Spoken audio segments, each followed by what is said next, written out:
I think that actually leads into the next prediction pretty well, which is the new digital media networks. And one of the things that I was originally talking about, I was asking people if they were juiced. So I think that's linked into what this one's about. So tell them about the digital media networks. Absolutely. I think, from looking in a macro way of the cyclical aspects of the internet, I think that new media companies have been built out of the internet in basically 2 generations, and we're about to hit a third.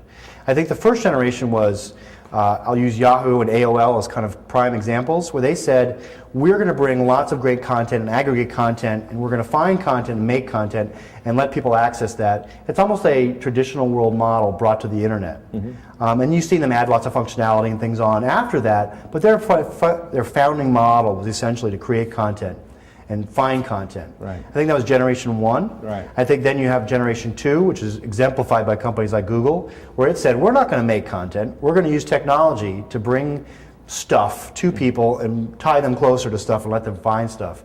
It was sort of distribution versus production, where kind of round 1 was production, round 2 is sort of distribution. Right. And I think that what we're going to have, now we've got broadband added on top of that, I think that round 3 is coming, where you'll combine some of the production distribution aspects, and you also layer in this user-generated content, as well as broadband technologies like peer-to-peer, which empowers things like BitTorrent, which brings you to Juiced, which is basically almost a next-generation YouTube, which will provide a real-time television-like experience on your computer, where you can switch channels in real time, get video constantly streaming to your computer, but also have all the social networking tools at the same time, with a really powerful business model for marketers to tie in from the outset, as opposed to having to add one on after. So I think something like Juice, which is deeply immersive and very, very cool, uses all kinds of great peer-to-peer technologies, kind of exemplifies that new type of network. But I think we'll see lots of deals. I think Google's buying YouTube is a form of this as well. How they work it together and how they leverage that, I think will determine, whether it was a good investment or not. But I think so YouTube almost kind of becomes a new type of a network, essentially, competing with the Juiced with a slightly different model.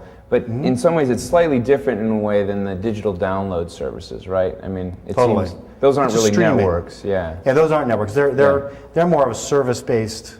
I'm going to go get something. Yeah. I think I think those are going to accelerate as well. I think you're going to see competitors to iTunes model that are interesting. Do you think we're going to see scale in this area? I mean, Juiced obviously is early days, yeah, totally. And obviously YouTube definitely already has scale in many respects. I think what were the announcements last year? That about 60% of almost all video was running through YouTube. So. Yep. But I think if you actually look at the amount of video that's out there in the world that's not online still. Right. It still vastly dwarfs even the amount of stuff that's currently on there. So I think when you start to see, and I think that the mechanisms are coming into place to unlock all the video content that's professionally produced, and start to put that out there, and Juiced is one of those enablers that will allow that to happen.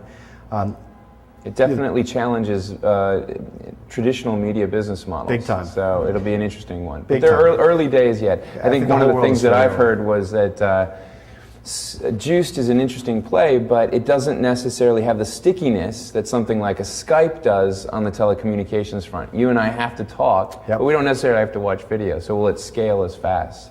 But